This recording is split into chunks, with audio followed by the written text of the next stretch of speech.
Aí, Johanna, aqui quem fala é Ana Luísa Diniz. Isabelle Souza. Hoje iremos apresentar o trabalho de História. Não iremos citar tudo que estará no roteiro, mas iremos dizer que algumas partes e detalhes importantes. Iremos começar com a Guerra dos Bárbaros no Nordeste brasileiro. A Guerra dos Bárbaros foram conflitos, rebeliões e confrontos envolvendo os colonizadores portugueses e várias etnias indígenas tapuiás, que aconteceram nas capitanias do Nordeste do Brasil. A partir de 1683, os colonizadores dividiam os indígenas em dois grupos denominados de tupis e tapuiás. Os tupis eram mais sociáveis e mais suscetíveis a acordos e até mesmo fáceis de manipular. Por outro lado, os tapuiás não gostavam de fazer contato com os portugueses, pois eram contra a civilização. Por isso eram considerados perigosos por serem difíceis de lidar. Sendo assim, a Guerra dos Bárbaros teve início no interior da Bahia em 1651. Francisco Barreto de Menezes, governador-geral da época, enviou tropas para combatê-los. É importante ressaltar que grande parte da tropa era composta de índios aliados dos colonos, o que era chamado de Terço de Filipe de Camarão. Entretanto, a resistência dos cariris tinha muita força no conflito. Naquele momento, os índios estavam ganhando a disputa, até porque conheciam muito melhor a terra que estavam guerreando.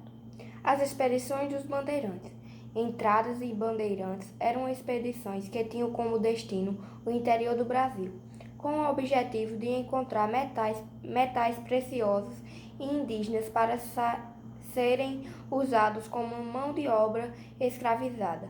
Essas expedições abriram caminhos para outras regiões desconhecidas dos colonos e aumentaram o interesse em explorar o sertão brasileiro. Desde a chegada dos portugueses ao Brasil em 1500, buscavam-se metais preciosos, como não foram encontrados no primeiro momento da colonização. A coroa portuguesa decidiu investir na produção de açúcar, que era um produto valorizado no mercado externo. O litoral brasileiro tinha solo fértil e clima favorável para o plantio da cana-de-açúcar. E a partir do século XVI, os engenhos se espalharam pelo litoral. Contudo, o exército na produção açucareira foi interrompido em 1630, quando os holandeses invadiram o Brasil e ocuparam Pernambuco pelo controle dessa produção. Após intenso confronto, os invasores foram expulsos e se tornaram concorrentes do açúcar feito no Brasil. Os portugueses não conseguiram manter a produção e o preço despencou no mercado.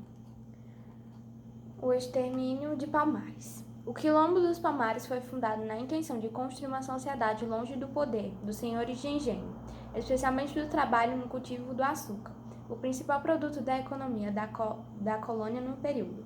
Assim, escravizados nas fazendas, rebeliaram e em fuga buscaram novas formas de vida, libertando-se do trabalho compulsório e da escravidão.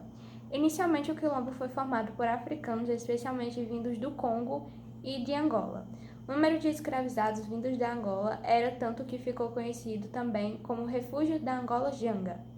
A pequena Angola na América Portuguesa denomina-se Guerra dos Palmares, o conjunto de campanhas militares que culminou na erradicação dos quilombos dos Palmares, no Brasil, na segunda metade do século XVII.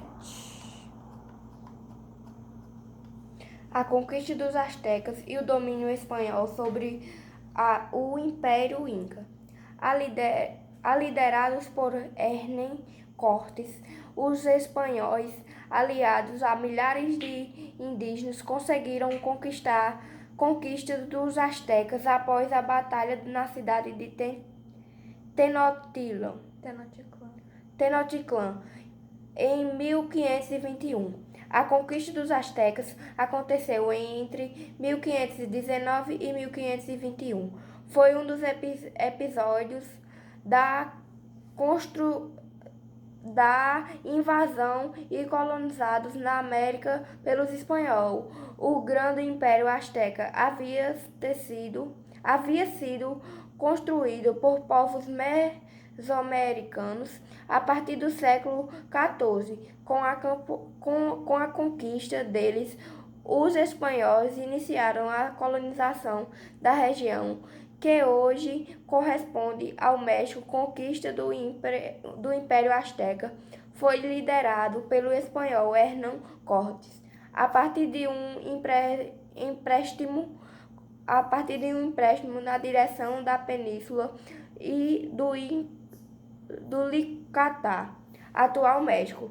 Ao chegar a essa localidade, o explorador espanhol e seus homens instalaram-se na proximidade da Zempoala, uma cidade habitada pelos totonicas. Ao estabelecerem-se na região, os espanhóis passaram a receber uma série de emissárias dos indígenas interessados e curiosos em conhecer os forasteiros. Entre eles estavam os emissários astecas enviados pelo Império Montezuma. O contato entre indígenas e espanhóis era intermediado por Milanche, uma indígena do povo Nayuma, que além do espanhol falava também o idioma dos astecas chamado Nayama. Bom, agora iremos responder a pergunta: houve ou não genocídio na colonização ibérica? Sim, segundo muitos estudiosos, o correto se considera a colonização ibérica um genocídio, pois as populações nativas dos territórios americanos ocupados por Portugal e Espanha foram trucidadas, uma realidade de refletir ainda nos dias atuais, ao se saber da significativa redução dessas populações. Genocídio dos povos indígenas é a destruição genocida das populações indígenas, entendidas como minorias, etnias cujo território foi ocupado pela expansão colonial ou pela formação de um Estado-nação por um grupo político dominante com uma potência colonial ou um Estado-nação. Embora o conceito de genocídio tenha sido formulado por Raquel Lenk em meados do século XX, atos de violência genocida contra grupos indígenas ocorreram nas Américas, Oceania, especialmente Austrália, Europa, África e Ásia, especialmente durante a expansão impéria e a subsequente estabelecimento de Estados-nação em territórios indígenas. Pois se a demarcação de uma terra tradicionalmente ocupada é condição sem qual esta comunidade não se pode sobreviver física e culturalmente. E se os índios são grupos étnicos, a questão se projeta para outra dimensão de altíssima gravidade. Eis que se trata de inviabilizar a vida de um povo e isso é chamado de genocídio. De fato, o genocídio indígena começou desde o ano de 1492, com a invasão dos espanhóis, que foram os primeiros colonizadores na América. Esse extermínio continuou pelo continente com as colonizações dos portugueses, 1500, franceses, 1534 e mais tarde os holandeses, 1621, e ingleses, 1733. O massacre dos povos originários do continente americano foi, sem dúvida, um dos piores genocídios da humanidade, juntamente com a escravidão e o genocídio dos africanos. De fato, segundo as pesquisas da Universal College London, a colonização exterminou quase 90% da população em um século, ou seja, cerca de 56 milhões de indígenas. O conceito de genocídio foi definido em 1944 por Raphael Leckie, após a Segunda Guerra Mundial. Foi adotado pelas Nações Unidas em 1948 por Raphael Leckie.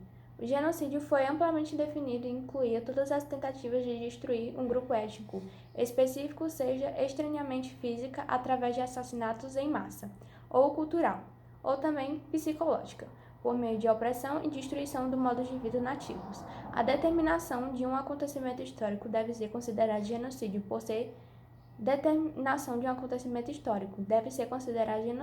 por ser uma questão de debate acadêmico, pois a responsabilidade legal não está em causa. A definição das Nações Unidas nem sempre podem fornecer a base para as tais discussões.